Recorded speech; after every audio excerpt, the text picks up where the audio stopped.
Good morning and good afternoon. Welcome to another episode of Before Coffee.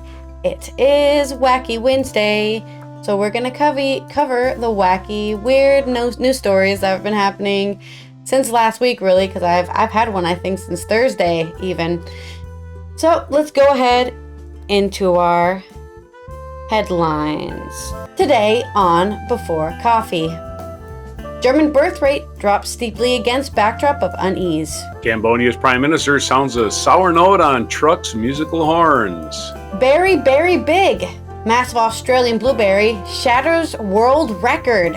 In other weird news, English Women's League showdown delayed by teams wearing matching socks. In culture news, police in Scotland deny instructing officers to target comedians. Those stories and more, which is National Ravioli Day. March 19th. March 20th. March 20th, 2024. Before coffee.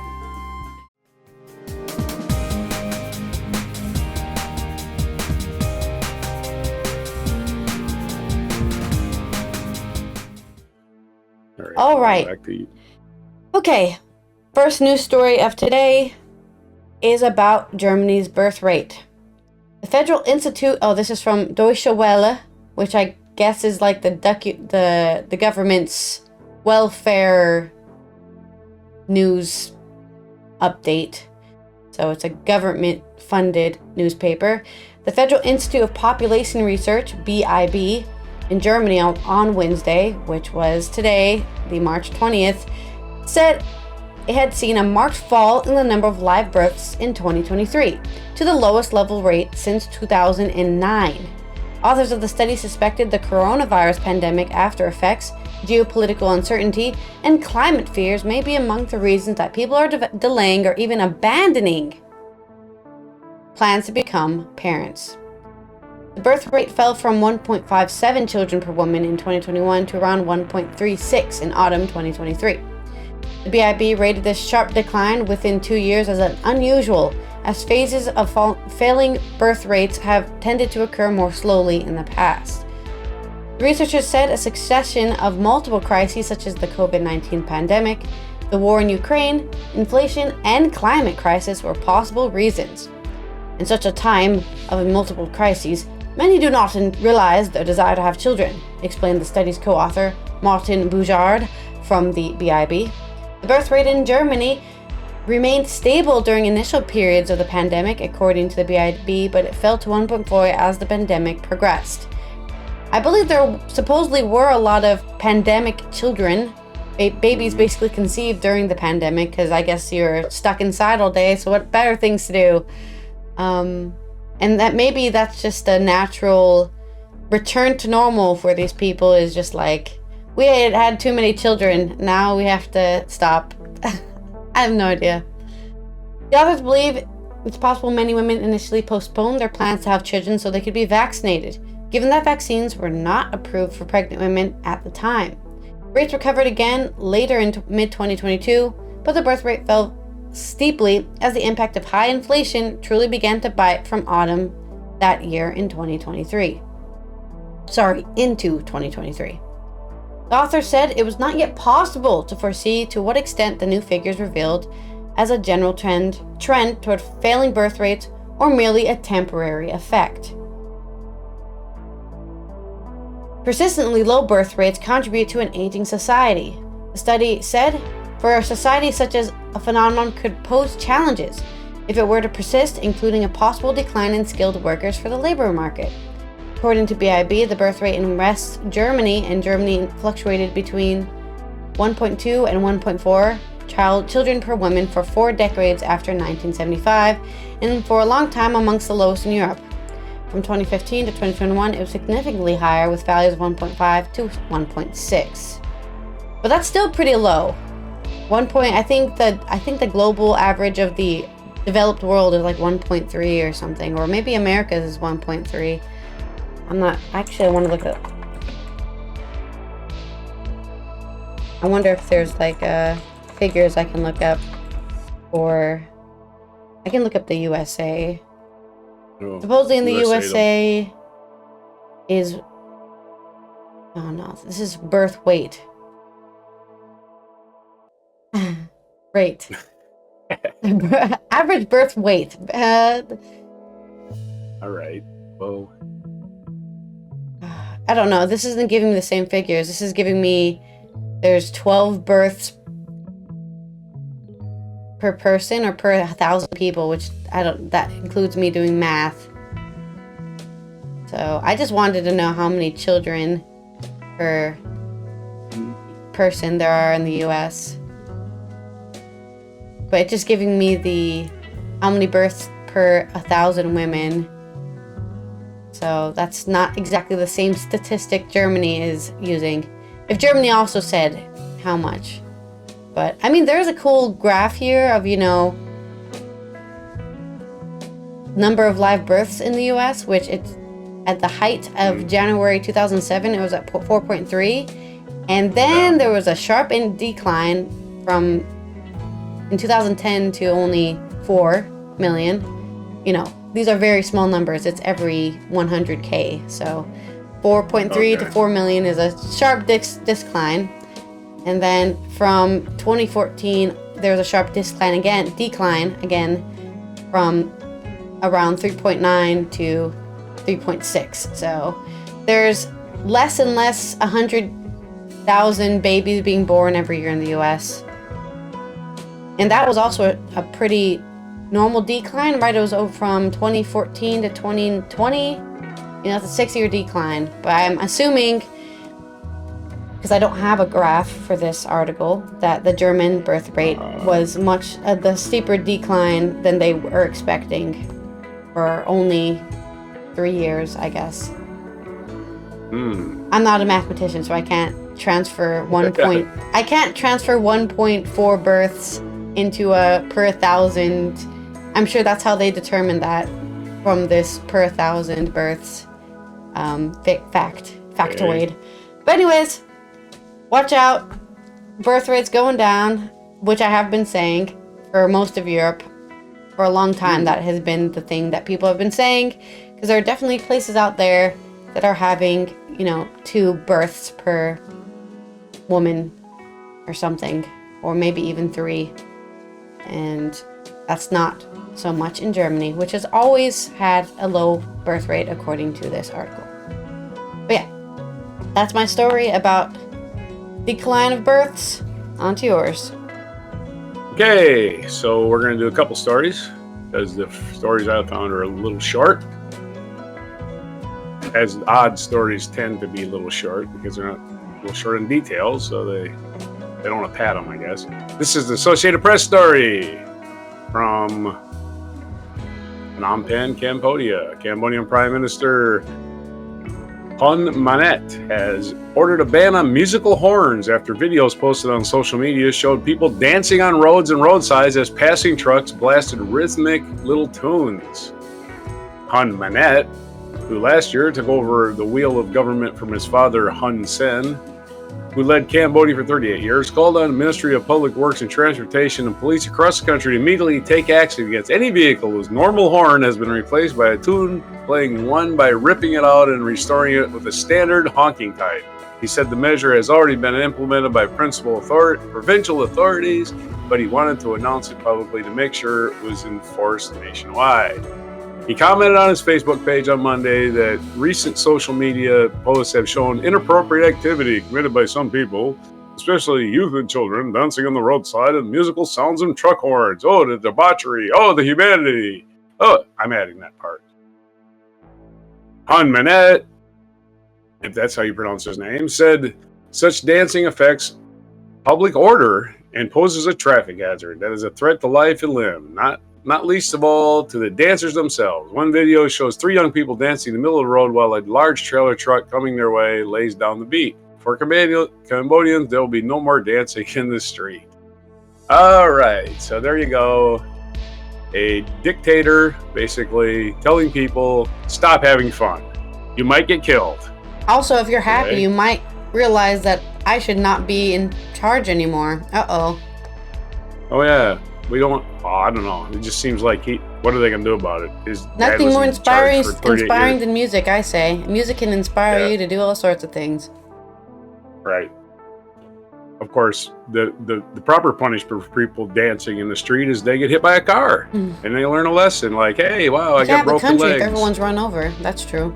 That's right. So it's dangerous. I think people know it's dangerous, and that's why they're doing it. It's like, hey, let's ban bungee jumping. It's dangerous. Okay, let's ban eating. It's dangerous. People could choke. I don't know. Just another dictator out of control. And other weird news involving music, sorta. Library book on psychedelics took a long, strange trip for 37 years. This is from United Press International. Ben Hooper, UPI.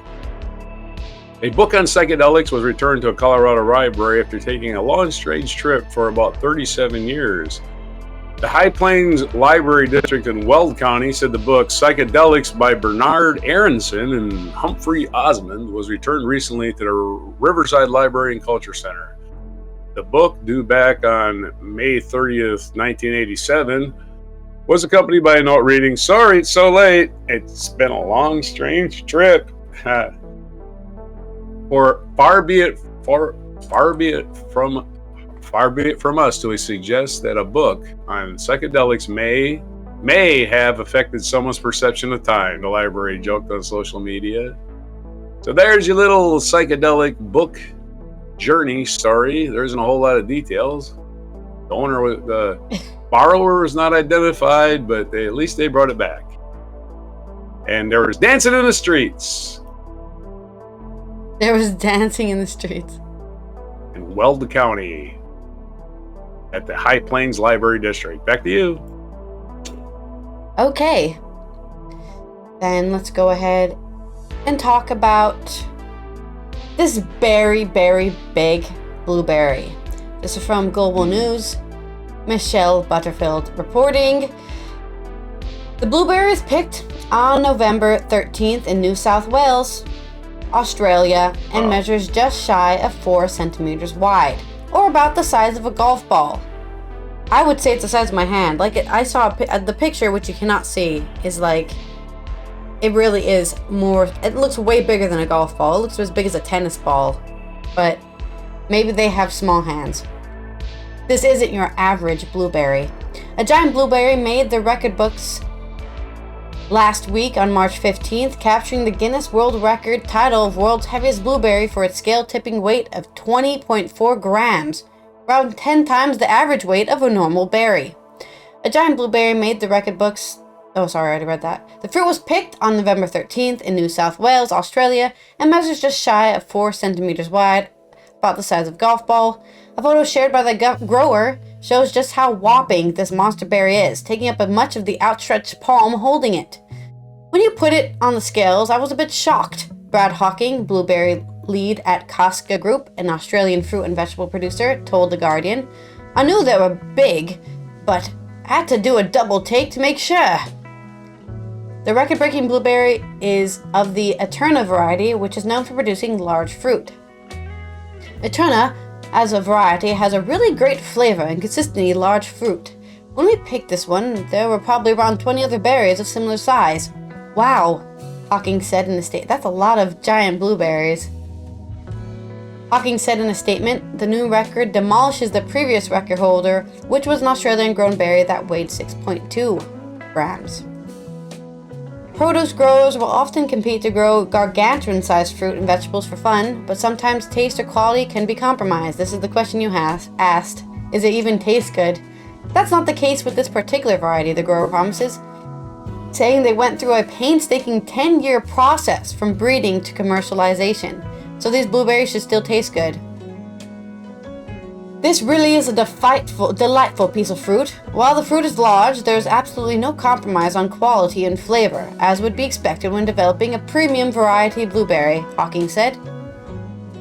He told the Australian Broadcasting Corporation that the berry has been living in an industrial freezer while the verification process was completed.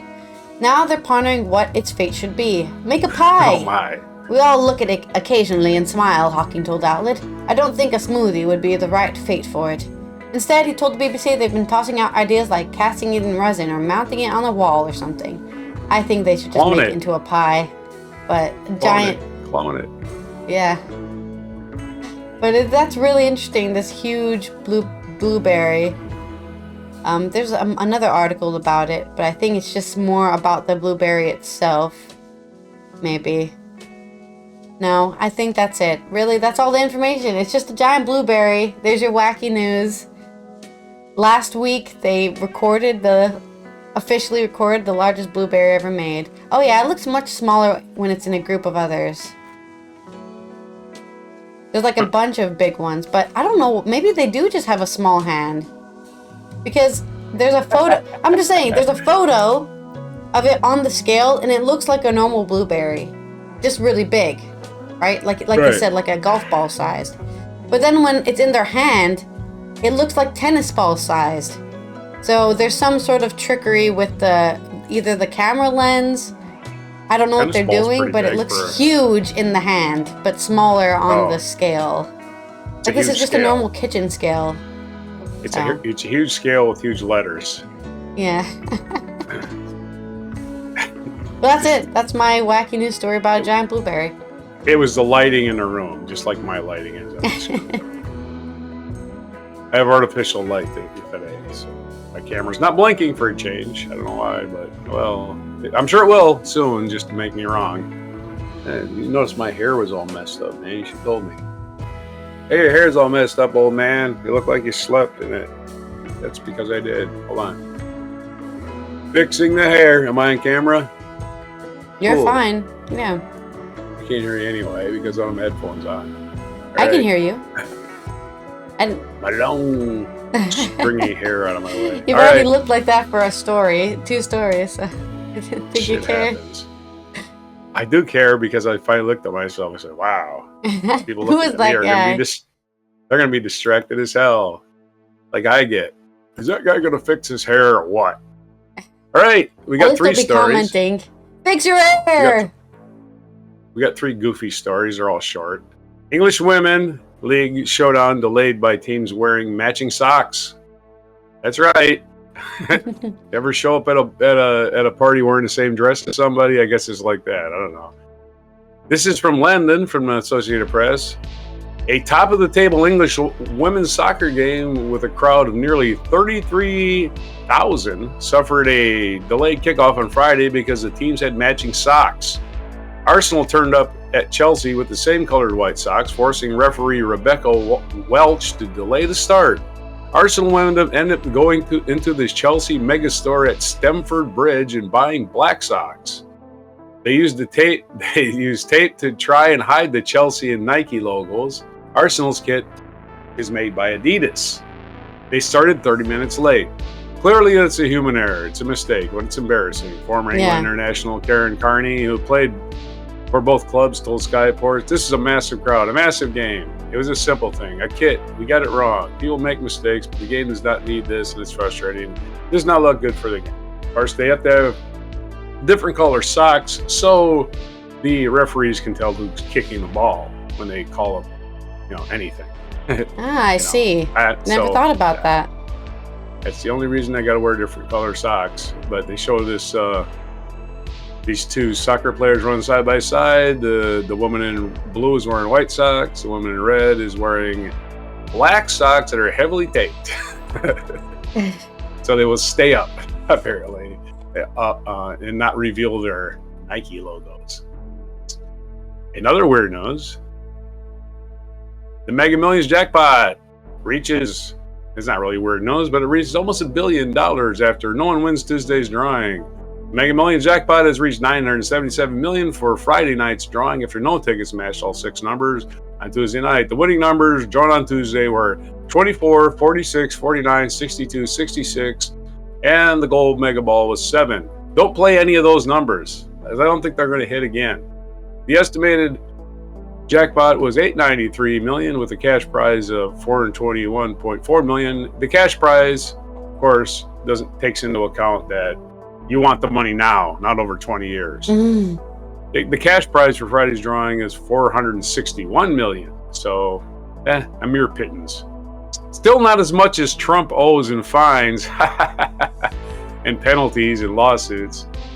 Maybe he'll play the lottery and win it. Four people won $1 million each in California, Texas, and Virginia and Florida.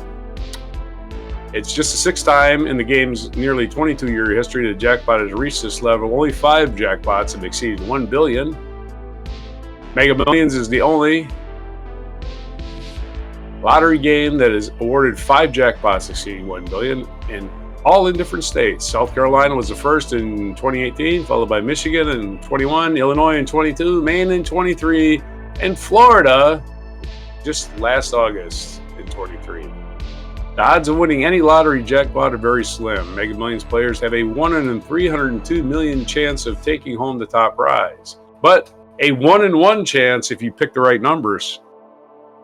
Mega Million tickets cost Very funny $2. dad joke of the day. What's the truth? It's the odds are the same for every number unless it's the right number. Then it's the exact odds you want, 100%. Mega Millions tickets cost $2 and are sold in 45 states, Washington, D.C., and the U.S. Virgin Islands. I'm running out the door right now. Get down there, get in line, get me 500 of those tickets, and just sit there and go, loser, loser, loser, loser, over and over again. So there you go, there's lottery news and one more weird story today. Venomous snake caught after a month on the loose in the Netherlands. I'm surprised you didn't get this story. This is from United Press International. You ought to be checking them out for weird stories. I guess so, yeah. This is also Ben Hooper. This is March 19th, so this is yesterday. So a venomous snake that escaped from its owner's home in the Netherlands was found safely and recaptured a month later. The city of Lelystad, how far is that from you, Lelystad? Lelystad? Yeah, Lelystad. I know where that is. Okay, well, hopefully that snake wasn't near you. No, nowhere near me. That's north. The city of Lelystad said in a news release that the shield-nosed cobra escaped from its owner's home February 19th. It was on the loose for an entire month before being spotted relaxing in a door frame down the street from its owner's home. Like, the sun. City surveillance and police were on site within minutes to keep the area safe and quiet, city officials wrote. The owner was also on site within a few minutes. Of course, it was right down the street from him. And immediately caught the snake and stored it safely. Well, we assume it's safely, but he let it loose once. The snake was found to be somewhat weakened by the cold, but otherwise uninjured. Officials said the snake will be moved to a new home at a specialist snake center outside the hit city. Oh, so you can't even keep it now. Well, yeah, makes sense. So there you go. That poor cobra in a strange land with no friends is being held hostage in some zoo. Yeah, and then now his owner can't even. He's like, at least I had an owner that cared. Nope, he's going to be in some snake center. So I guess he has to be with other snakes. Have a snake won't be party. lonely anymore. Yeah, play some snake music. Have some snake shakes. Snake some snacks. Dancing cobras. Yeah, don't dance in the street in Cambodia. Yeah. All right. Speaking of people getting arrested for things, this is coming out of Scotland by Andrew Learmonth. Police in Scotland have denied instructing officers to target actors, comedians, or any other people or groups when it comes to enforcing the country's new hate crime law. A slide from the training model deals with... The comment from the force comes after details of the training given to the rank and file was leaked to the Herald, which is where it's being ported off of the Herald Scotland. A slide from the training module deals with how might threatening or abusive material be communicated. One of the different ways in which a person may communicate material to another person is through public performance of a play. That sparked outrage with the Scottish Tories, saying this appeared to be at odds with legislation. The Hate Crime and Public Order Act consolidated some existing laws and creates a new offense of stirring up hatred against protected characteristics including age, disability, religion, sexual orientation, and transgender identity. So if you're up there on a stage going, "Hey, how about those transgenders? I hate them," I guess that's what they're scared of. They're scared you can get arrested for saying something similar to stirring up hate against transgendered identities or sexual orientations or religion. In a statement, the force said that training has been developed in close consultation with stakeholders. I love how they have stakeholders for the police, to ensure all characteristics protected by legislation under the new act are clearly represented and articulated, and that officers are best prepared when they respond to hate crimes and incidents. That was a quote from the statement. It said it had been based on the Scottish Government's explanatory notes, which accompanied the legislation, which included examples of a range of scenarios where offenses might take place.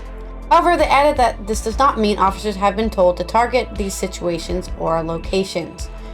The force statement continued, Police Scotland is a rights-based organisation and officers balance the protections of people have under human rights legislation against other laws every day. Our training for the new act therefore reminds officers that their human rights obligations, and it reflects all aspects of new legislation, including protection it includes around freedoms of expression. Harry Potter author J.K. Rowling had something to say about this, and is among one of the critics of the legislation, which she argues limits free speech.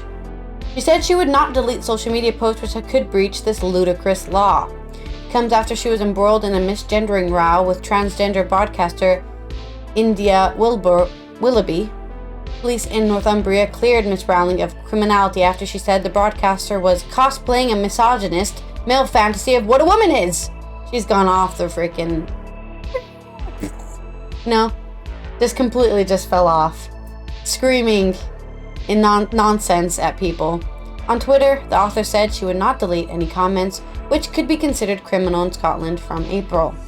She said, if you genuinely imagine I'd delete posts calling a man so as not to be prosecuted under this ludicrous law, stand by the mother of all April Fool's jokes. At the Times, Miss Willoughby said the author had definitely committed a crime. She added, I'm legally a woman. She knows I'm a woman, and she calls me a man. It's a protected characteristic. Meanwhile, Downing Street spokesperson said Prime Minister Rishi Sunak would not consider similar laws in England. A number 10 spokesperson said, I wouldn't want to comment on or speculate about individual cases, but the Prime Minister himself believes in free speech. For example, he has been very clear on what the definition of a woman is, and that biological sex matters, and he doesn't believe that it should be controversial. For the government's part, we would never and are not introducing any similar kinds of legislation here in England. Be very aware of the potential for chilling effects on free speech. I'm sorry. Fuck this. It's not free speech to insult someone over and over again after they tell you that you're there and you're insulting them. I'm sorry, that's not free speech. The consequences of your actions is that you're being an asshole and you should be treated as an asshole. I'm a cis woman, okay? I'm not transgender at all. But even I get insulted when somebody says he to me. I'm not a man.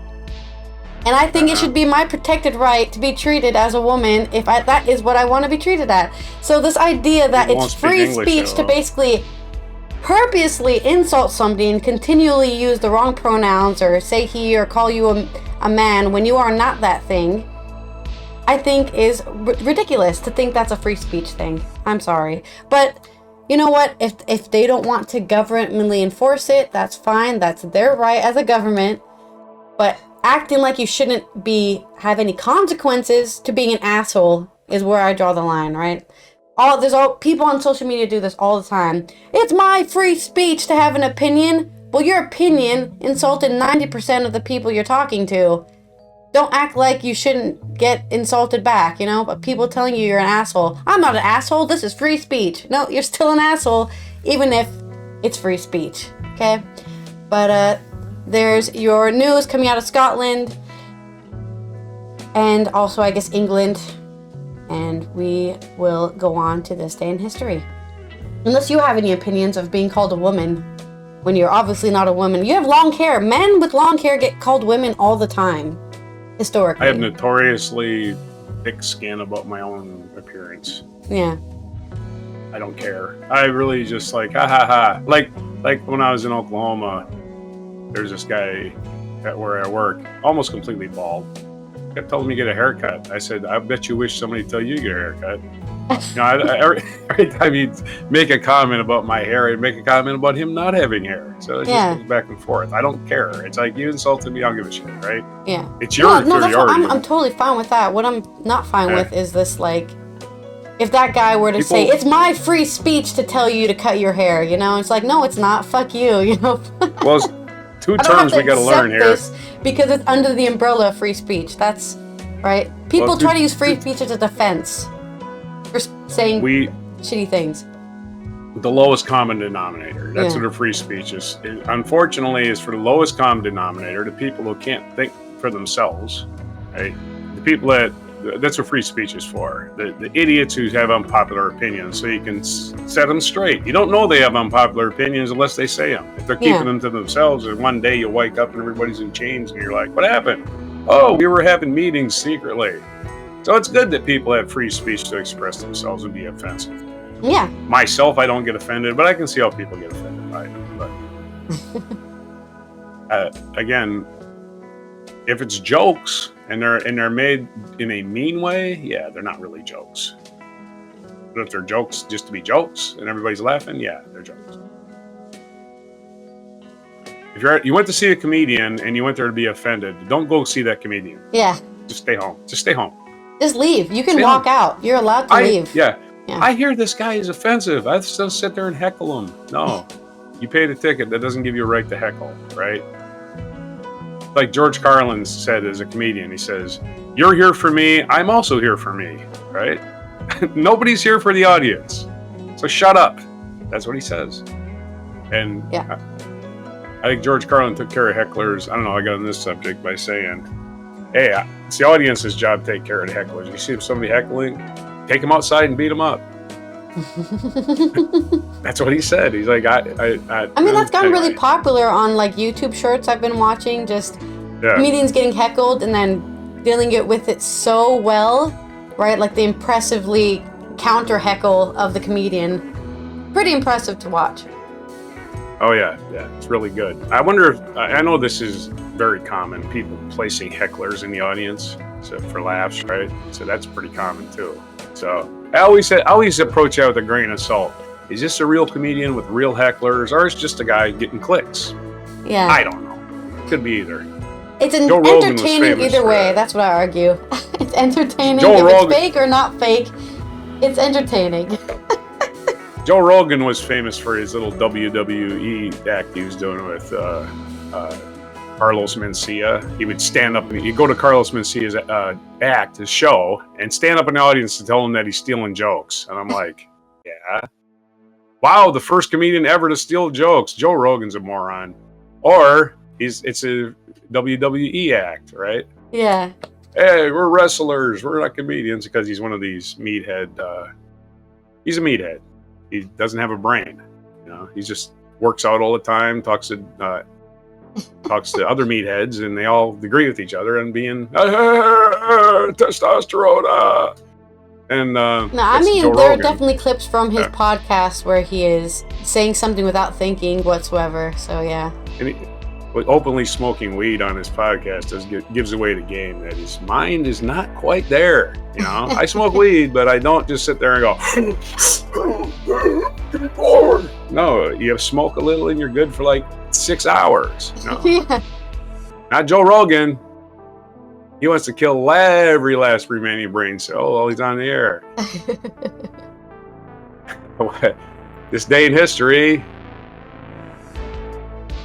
43 BCE, Roman poet Ovid was born in what is now Salmona, Italy. He wrote Ars Amatoria, which I can't pronounce probably, and Metamorphosis. In 1727, Sir Isaac Newton died in London. You don't know who Sir Isaac Newton is? He basically discovered what gravity is. Okay. And he wrote, and he invented calculus. There you go. There's a reason to hate him. 1770, German lyric poet Friedrich Hallerin was born in Laufen am Neckar, Württemberg. All that's got to be in Germany. 1815, although there was no Germany in 1770. No, it was still called. We probably, went over this. I swear we went over this. Germany did exist. It was called Germany. It existed as it wasn't called Germany, right? It was no, just it was called Germany. Since the Roman times, that whole area has been called Germany. Okay, but his birthplace was not listed as Germany. It was listed as Württemberg. In 1850, he was born in 1770. No, I'm trying to explain to you that it's always been called Germany. That region has always been called Germany. So if you're born in the land of the region that is Germany, you were born in Germany. Got it. Yeah. Got it. Yeah. It's like, it's irrelevant to the point. The point is, he was born in Württemberg. 1815, 100 days during the 100 days during which Napoleon, having ended his exile by escaping the Island of Elba, would try to recapture his empire in France, began with Napoleon's arrival in Paris. So, this day in 1850, Napoleon arrived in Paris. Okay, let me just say that. 1828, playwright Heinrich Isben was born in Skien, Norway. Isben, who introduced the European stage new order of moral analysis placed against severely realistic middle-class background, was born in Skien, Norway. I read an Isben play. I can't remember which one it was though. Isben, but I read about him. I'm going to delay this anymore. Why don't you just list the ones that he wrote, and I can get on with my life? Well, I don't know. The Dollhouse. He wrote The Dollhouse. Aha, Doll's House. I wrote that one. Okay, there we go. Figure it out. Doll's House. Yes, I had to read that for a drama class. I wrote The Doll's House by Heinrich Isben. 1852, American author Harriet Beecher Stowe's Uncle Tom's Cabin was published in book form and gave everybody the glimpse into slavery. 1854, a meeting of Whigs, anti-Nebraska Democrats, and Free Soilers in Ripon, Wisconsin proposed the formation of what became the Republican Party in the United States, back when Republicans were progressives and not fascists. 1948, Canadian-American hockey player Bobby Orr, who is a member of the Boston Bruins, became one of the game's best defensemen, was born in Parry Sound, Ontario, Canada. Parry Sound, I think I know where that is. In 1957, Spike Lee was born. American filmmaker is known for his uncompromising and provocative approach to controversial subject matter. In 1969, John Lennon, a leader, we know who John Lennon is, married Yoko Ono in Gibraltar. So happy anniversary to Johnny Yoko. And I just want to point out, Sean Lennon is an awesome guitar player. 1987, AZT, which is abbreviation for azadothil, it's abbreviation for something, became the first drug to be approved by the U.S. Food and Drug Administration for the treatment of AIDS. 1999, as they floated past longitude 927 west above Mauritania, Bertrand Piccard and Brian Jones became the first aviators to circumnavigate the globe nonstop by balloon. They landed the following day in Egypt. All right. 2015, Australian politician Malcolm Fraser died at the age of 84. He was the country's prime minister from 75 to 83. And in 2020, American country musician Kenny Rogers, whose numerous hits included The Lady and the Gambler, died at the age of 81. On this day, March 20th, 2020, right at the start of COVID, he knew when to fold them, was the line at the time. Yep. Know when to walk away, know when to run. Kenny Rogers died this day 4 years ago.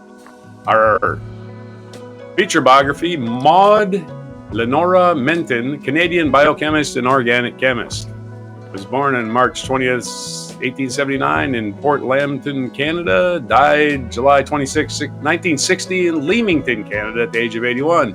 Doesn't have a whole lot about her biography, but there you go. Not exactly a biography, is it? Just some dates. Our time capsule, Taiwan Central Election Commission declares that President Chen Shui-bian is the winner of presidential election by a range-within margin. His opponent, Lin Chen, calls for a recount on March 20th, 2004. Other birthdays today. B.F. Skinner, American psychologist, born in 1904. Mr. Rogers, Fred Rogers, born on this day, 1928. Happy birthday. He is 96 today, if he was alive. William Hurt, American actor, was born in 1950, and we already covered Spike Lee. And what day is it today? It is National Ravioli Day. So, Chef Boyardee having a party. It is also National Native HIV/AIDS Awareness Day on the anniversary of the AIDS drug being approved. It's National Native HIV/AIDS Awareness Day. So, only Native. Okay. They also get it too. Yeah, of course. Everybody does. Well, not everybody. Nobody's immune. So it's not. It's National Proposal Day. Disease. It's National Proposal Day. So if you didn't propose on February 29th, time to propose today. Oh, this is a real proposal. Yeah. National Proposal Day. Just get on with one knee and say, "Can I ruin your life?" Oh, sure. Go ahead. Wow, boomer alert! Freaking, that's a. I'm a hopeless romantic. What can I say?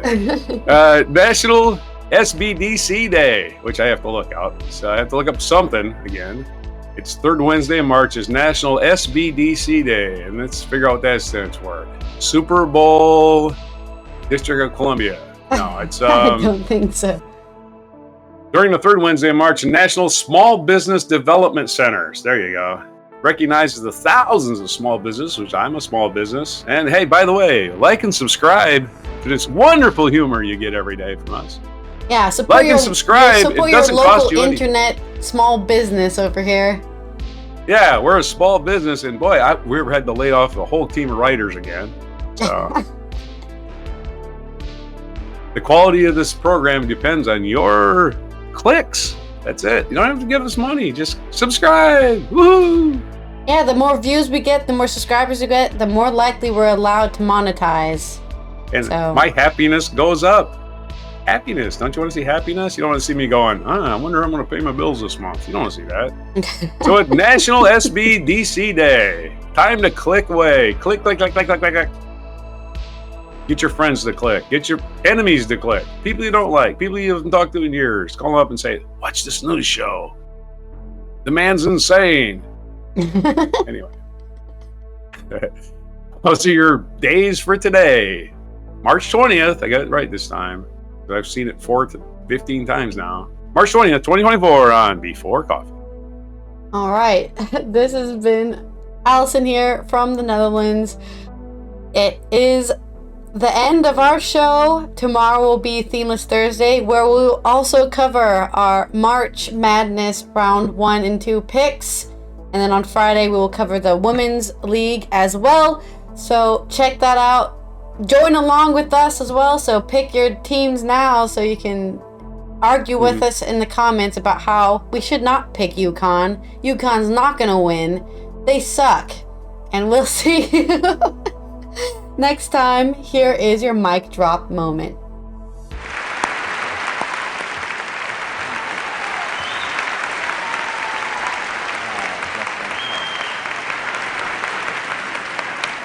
For giving generation upon generation of children confidence in themselves, for being their friend,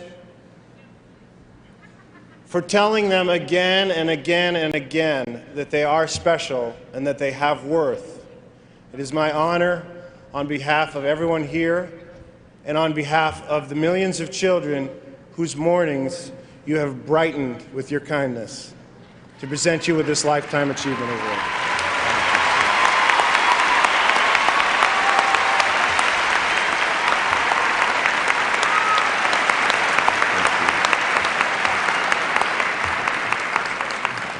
Oh, it's a beautiful night in this neighborhood.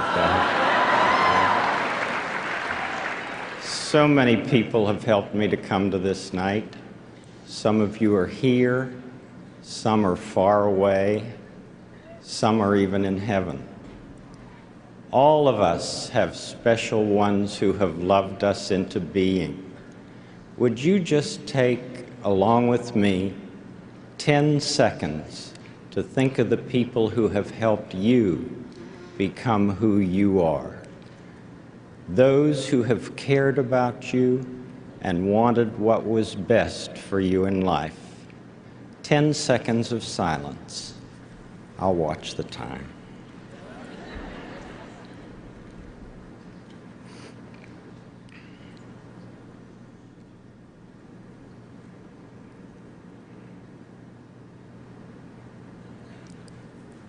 Whomever you've been thinking about, how pleased they must be to know the difference you feel they've made. You know, they're the kind of people television does well to offer our world. Special thanks to my family and friends, and to my co-workers in public broadcasting, family communications, and this academy for encouraging me, allowing me all these years to be your neighbor. May God be with you. Thank you very much.